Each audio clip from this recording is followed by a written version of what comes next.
তেলের মধ্যে এবার পটলগুলো দিয়ে দিতে হবে। দেওয়ার পর পটলগুলো ভালো করে ভেজে নিয়ে তুলে নিতে হবে একটা পাত্রে। তুলে নিয়ে ওই তেলের মধ্যে আরেকটু তেল দিয়ে ওর মধ্যে সর্ষে আর কারি পাতা ফোড়ন দিতে হবে। দেওয়ার পর ওর মধ্যে আলু আর পেঁয়াজ দিয়ে দিতে হবে। দিয়ে আলু পেঁয়াজ ভেজে নিয়ে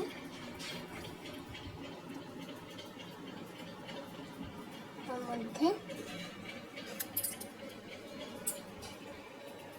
এবার একটা মশলার পেস্ট বানাতে হবে। হলুদ, লঙ্কা, জিরে, ধনে, কাশ্মীরি লঙ্কার গুঁড়ো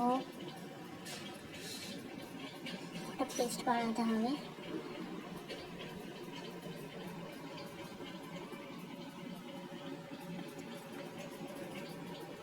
পেস্টটা জল দিয়ে গুলে এবার আলু পেঁয়াজের মধ্যে দিয়ে দিতে হবে। দিয়ে মশলাটা কষাতে হবে। ওর মধ্যে নুন আর চিনিটাও এখন দিয়ে দিতে হবে। দিয়ে মশলাটা কষে নিয়ে ভালো করে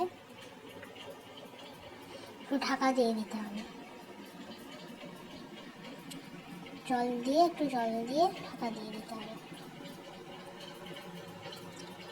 পটলগুলোও দিয়ে দিতে হবে। দিয়ে কষে নিয়ে একটু জল দিয়ে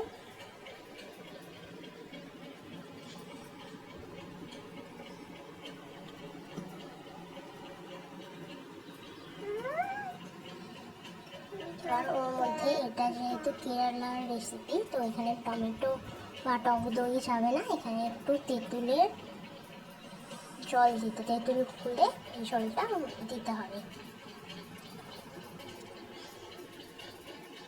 তারপর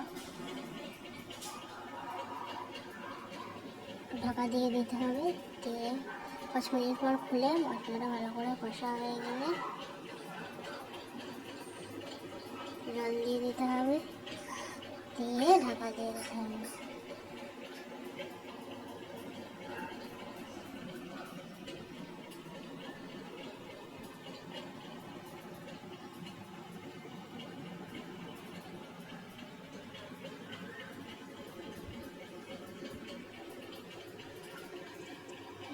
এবার খুন্তি দিয়ে কেটে কেটে দেখে নিতে হবে চারাগুলো সেদ্ধ হয়ে